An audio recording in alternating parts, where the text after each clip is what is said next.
Estamos de volta com o Argumento e agora vamos conversar com o empresário siderúrgico Ian Correia, que é vice-presidente do grupo Aços Cearense, que é o grupo dono da Sinobras em Marabá. Ian, é um prazer tê-lo aqui. Muito obrigado por ter vindo. Prazer é meu, mas eu ainda não tinha tido a oportunidade de parabenizar a Sinobras por ter ganho o ranking da melhor empresa para se trabalhar no Pará. Muito obrigado, é um orgulho grande nosso. Isso aí foi uma das coisas que a gente, quando começou a implantar a Sinobras, a gente tinha uma dificuldade muito grande de conseguir mão de obra. E com esse prêmio que nós ganhamos esse ano, isso trouxe uma conclusão da gente da realização do nosso trabalho. A gente fica feliz. Que deu certo. Que deu certo, e principalmente quando a gente verifica hoje, Mauro, em relação a quando nós chegarmos, nós tivemos que trazer mais de 70% do nosso quadro de fora. E hoje, por exemplo, no ano passado, 92% dos nossos colaboradores foram contratados na região. E hoje nós temos mais de 82% de pessoas da região trabalhando na Sinobras. E quantos empregos diretos a Sinobras gera? Nós temos diretamente por nós 1.300 colaboradores, mas nós temos terceirizados dentro da Sinobras mais uns 500. Então estamos por volta de uns 1.800 pessoas dentro da nossa planta em Marabá. Parabéns, Ian. Obrigado. Mas hoje Marabá teve um movimento um pouco maior com referência à invasão da área do que seria a Alpa. Houve invasão também da Estrada de Ferro, me parece que houve invasão em Belo Monte, que já é mais distante, já é na região de Altamira, mas quer dizer, o Pará hoje teve um dia de grandes invasões. O que significa isso? Você que é um empresário atuante naquela região, o que significa ter uma invasão de terra de uma área que já tinha ocorrido até terraplenagem, para a instalação da Alpa?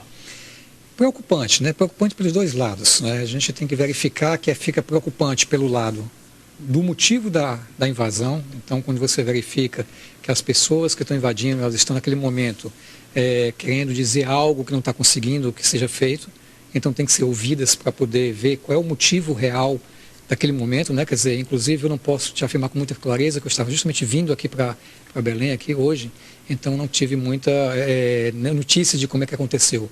Mas o que eu soube é que tinham justamente mostrando alguns acontecimentos para poder chamar a atenção em relação à necessidade daqueles invasores, né? Então a gente tem que não pode desprezar esse lado. Ao mesmo tempo também que a gente não pode desprezar em termos de uma propriedade particular, uma propriedade que tem um propósito a serem feitos, né? Quer dizer, eu não estou querendo discutir aqui nesse momento se está começando, não está, mas independe de qualquer prazo. A gente tem parte de invasão, principalmente de uma área que você tem um projeto a ser feito, é muito preocupante para a gente poder trabalhar. Agora, me parece que a população da região lá já perdeu o crédito na efetivação da Alpa, né?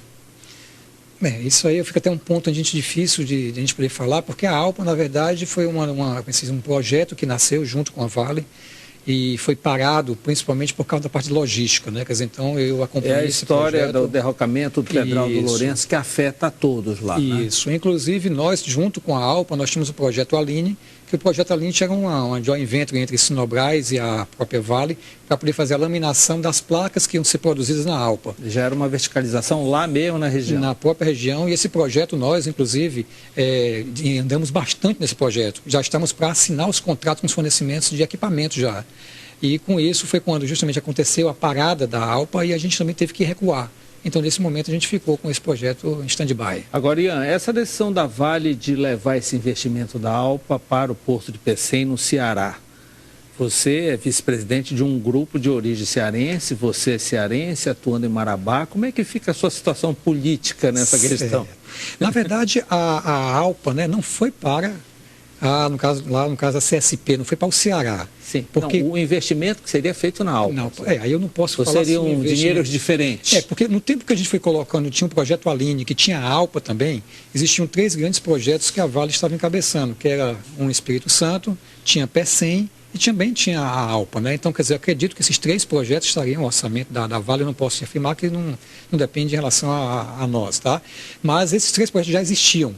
E no caso, nós fazemos parte do projeto Aline, no caso Aline, e aqui em Marabá.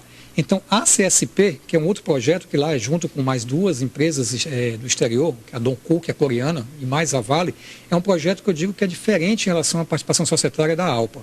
Inclusive, tem muitas vezes as pessoas falam, né, como se fosse assim, o projeto Aline foi para Fortaleza, né, o projeto Aline, a Aços Cearense, né, levou para Fortaleza, a Sinobras. Não, na verdade, não existe isso, né, o projeto Aline é em Marabá. Então, o projeto Aline ele foi parado, né, vamos dizer assim, nesse momento ele está totalmente parado devido ao que a Alpa não continuou. Então, ele só tem, né, viabilidade se tiver um projeto como a Alpa, que é justamente para a fabricação das placas. Tanto que nós tivemos alguns pontos lá em Fortaleza, tivemos inclusive um estudo técnico e viabilidade econômica para a gente poder colocar um projeto parecido com a Aline lá em Fortaleza, com uma das proprietárias também da CSP, não era com a Vale não participava desse projeto, que foi com a POSCO, e nós tivemos todo um estudo para poder saber se a gente colocaria um projeto parecido com a Aline, mas também esse projeto lá está parado. Está parado lá nesse momento justamente por causa do momento econômico que existe, não só o Brasil, mas a parte do mundo em relação aos investimentos do aço.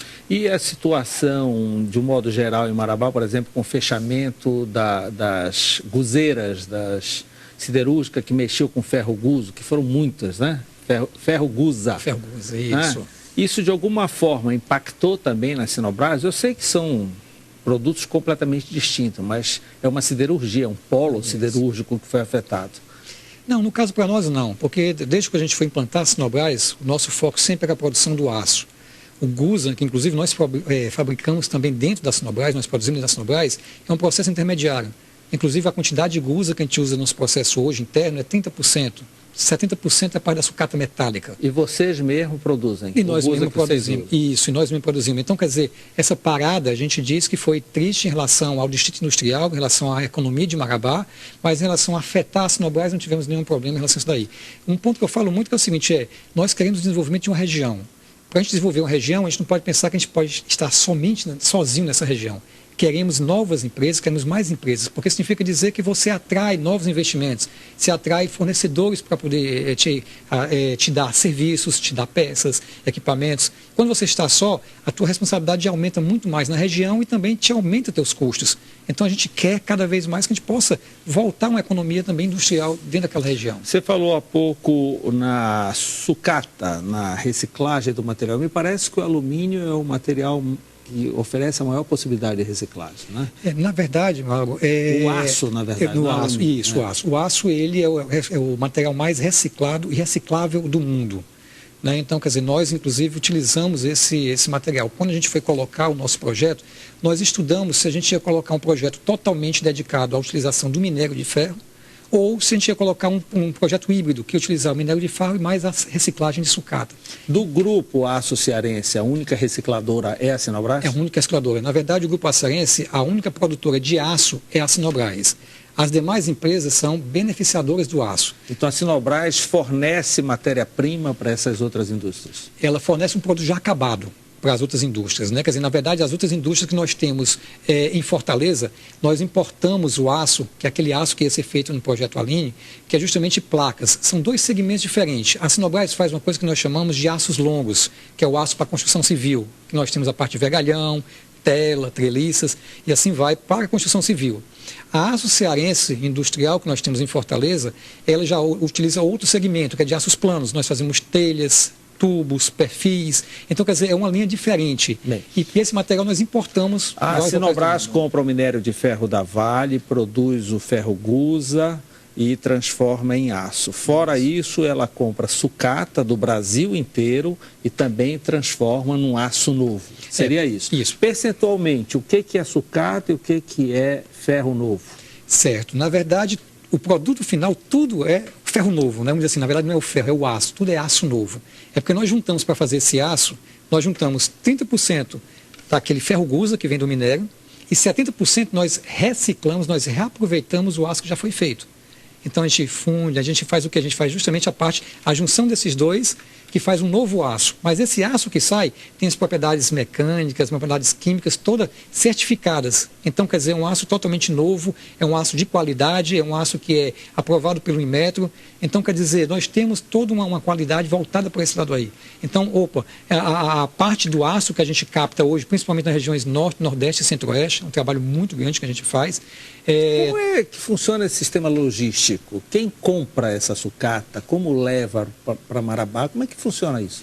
Isso é interessante, porque tem dois tipos de situações. Nós temos aqueles fornecedores de sucata, que são fornecedores pequenos, que eles coletam a sucata nas regiões. Por exemplo, vamos supor aqui em Belém. Né? Em Belém, nós temos vários sucateiros que eles não têm condição de mandar a sucata para Marabá.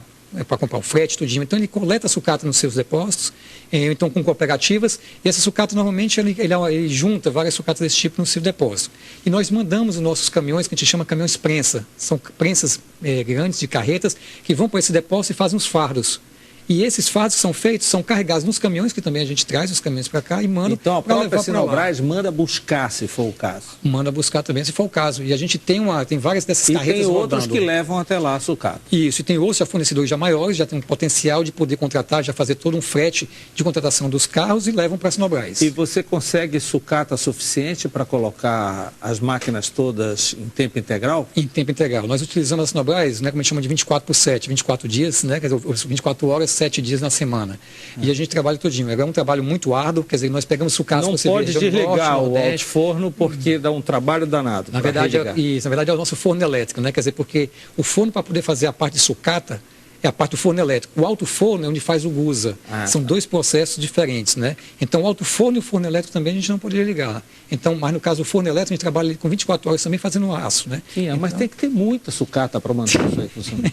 Tem muita sucata. Então, a gente tem que coletar essa sucata não só aqui da região do Pará, né? Quer dizer, mas nós trazemos hoje da região, por exemplo, da Bahia, trazemos hoje de Fortaleza, muito de Fortaleza também, trazemos de Mato Grosso, trazemos de Belém, trazemos de Brasília, Minas Gerais. Então, vocês estão operando aqui o terminal portuário do Outeiro, também recebendo sucata? Não. No caso, a sucata nossa hoje, 100% é nacional. Nós coletamos no Brasil. O Porto de Outeiro, que foi um porto, inclusive, junto com a CDP, que nós reativamos esse porto, porque uma das matérias-primas que nós temos é uma fio-máquina. Porque a nossa capacidade produtiva, nós temos uma capacidade hoje de 380 mil toneladas de aço. É por isso que nós estamos fazendo uma ampliação da Sinobras, para trazê-la para 800 mil toneladas de aço. E a nossa capacidade produtiva, uma das coisas que a gente faz é a parte do vergalhão e a parte do fio-máquina. Só que o vergalhão a gente já consegue fazer o produto para vender. Então, se a gente deixar de fazer... Já sai o produto final com a marca Sinobras. Sinobras, que é o SI50. Direto para a loja de material de construção. Direto para a loja ou consumidor final também. Depende de quem queira. Também o consumidor final também pode comprar da Sinobras. Então, esse produto já sai. E também tem um outro produto que é chamado fio-máquina, que a gente pode produzir e que esse produto é matéria-prima para um terceiro, vamos dizer assim, uma terceira linha que é chamada de trefilação, para poder fazer aquela parte de telas, para fazer... Agora, esse fio-máquina que vocês compram já é de aço usado. É um aço transformado, né? Quer dizer, porque é uma coisa interessante para poder falar, Mauro, porque essa parte de aço usado, na verdade, é um reaproveitamento. Ele derrete, já era, ele volta, tudo novo. Isso, ele volta a ser novo. Quer dizer, se você der uma olhada, a reciclagem é uma coisa muito importante para o meio ambiente, para a parte de sustentabilidade. Então, ele não deixa de ter as qualidades, porque para a gente poder fazer esse aço, nós somos certificados, nós somos toda a vida sendo colocado testes, que a gente tem que mandar nosso produto. Você falou interessante, sustentabilidade. Hoje ninguém mais joga uma geladeira velha no lixo, né? Você verificou que desde que a Sinobras entrou hoje, pois é, muito quando a gente foi implantar a Sinobras, a gente andava aqui pelas regiões, pelas estradas, sim, a gente encontrava muito sucata, carro velho, latas, né, latas de produtos, tinha resto de camas, de geladeiras. Procura hoje, se você encontra hoje aqui. Então, quer dizer, além de você gerar um valor econômico, né, para quem colhe, para quem vende a sucata para nós, também você está ajudando o meio ambiente para não deixar aquele produto exposto no meio ambiente. Você tem noção de quantas pessoas estão envolvidas nessa captação de sucata? Dessa forma não, mas te digo que é grande, porque, por exemplo, nós temos hoje uma captação mensal que a gente tem hoje dentro da Sinobras de quase 30 mil toneladas de sucata mês. Então você imagina o que é que significa dizer isso. Quer dizer, você imagina que um caminhão mesmo fosse todo pesado, porque a sucata tem uma sucata leve, então ele não ocupa, ele leva mais ou menos 25 toneladas. Então você imagina para você ter, vamos fazer uma conta, fosse 25 mil toneladas. Então quantos caminhões a gente precisaria ter por mês só para levar a sucata? E lá já chega na fábrica tudo em fardo, né? Tudo chega em fardo, Ninguém chega com um resto de carro. Chega também? Chega, mas só que quando tem essa parte de carros, tudinho, é uma coisa que normalmente a gente tem muito mais cuidados, né? Quer dizer, justamente para não ter problemas, né? Quer dizer, em relação a coisa de desmanche, não. Então nós temos alguns pontos que a gente verifica de quem a gente recebe essa sucata e como a gente recebe. Então, quando a sucata chega dentro da Sinobras, nós ainda fazemos um processo grande em cima dela. A gente tira as impurezas, porque vão com muita impureza, vai com barro, vai com concreto, vai com madeira. Então isso aí tira para você fazer o teu aço de uma forma de qualidade. Então lá dentro da Sinobras ainda existe um processo que a gente faz. Inclusive na ampliação que nós estamos fazendo aqui agora também, nós adquirimos uma máquina italiana, que é chamada de shredder, que é como se fosse um fragmentador de sucata, Então, que nós estamos justamente colocando, instalando na Sinobras, para que a gente possa ter uma melhor qualidade da sucata. E a construção civil, ela além de construir, ela também faz várias demolições. Isso também entra no processo? Também entra, mas nesse caso só o aço, né? A parte que tem o concreto, ele já não serve para nós. Então, quando chega o aço para nós lá, quer dizer, a sucata, ela já foi retirada da parte do concreto. Você falou numa ampliação. O que significa essa ampliação? Significa que, por exemplo, nós estamos passando a nossa capacidade de 380 mil toneladas ano de produção, que hoje nós já atingimos essa capacidade, quer dizer, nós estamos com a capacidade nominal da fábrica já em alta escala, estamos passando para 800 mil toneladas. Então, nós vamos mais do que duplicar a nossa capacidade produtiva. Mais emprego, novos tipos de produtos que nós vamos estar fazendo. Nós vamos estar fazendo produtos que é o vergalhão em rolo, que a gente chama, que é justamente espula, e também a parte do fio máquina. Isso significa também que a gente vai poder ter novas empresas para utilizar essa matéria-prima para poder fazer os seus processos. Isso são novos equipamentos, mais mão de obra, é uma expansão.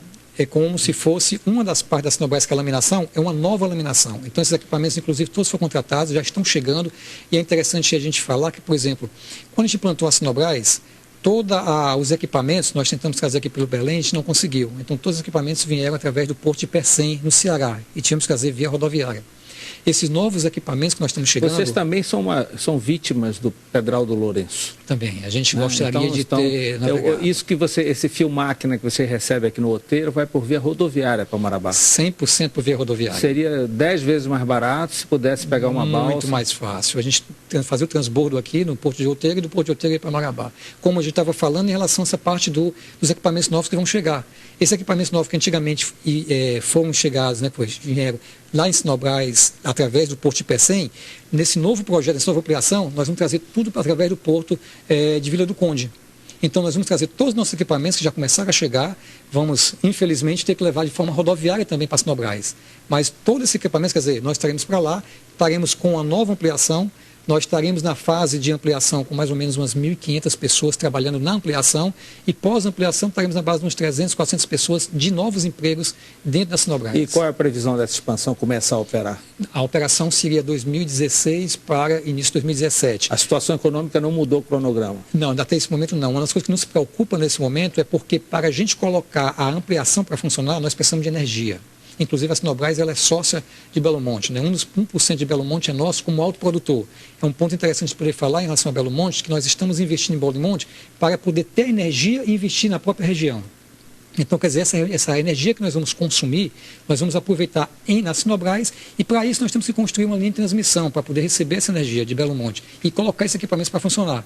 Então, nos preocupa porque essa energia, nesse momento, nós estamos tendo algumas dificuldades de algumas licenças de operação e também para poder colocar essa linha para poder funcionar. Então, isso daí é que não está nos deixando hoje preocupados em relação ao nosso cronograma de implantação do projeto. Mas a gente já está conversando totalmente com o governo, bem receptivo para poder nos dar apoio em relação a ter esse projeto sem poder atrasá-lo. Ian Correia, muito obrigado por essa entrevista, parabéns pelo sucesso da Sinobras. Já são 8, 9 anos de Sinobras de Marabá? Isso. Desde 2000, na verdade a gente chegou em 2005 e de operação em 2008 que a gente começou a as festas dos 10 anos, né? Olha, já que com Deus a expansão funcionando. Que Deus nos abençoe que a gente possa estar... Alguma informação nova sobre a Alpa, né?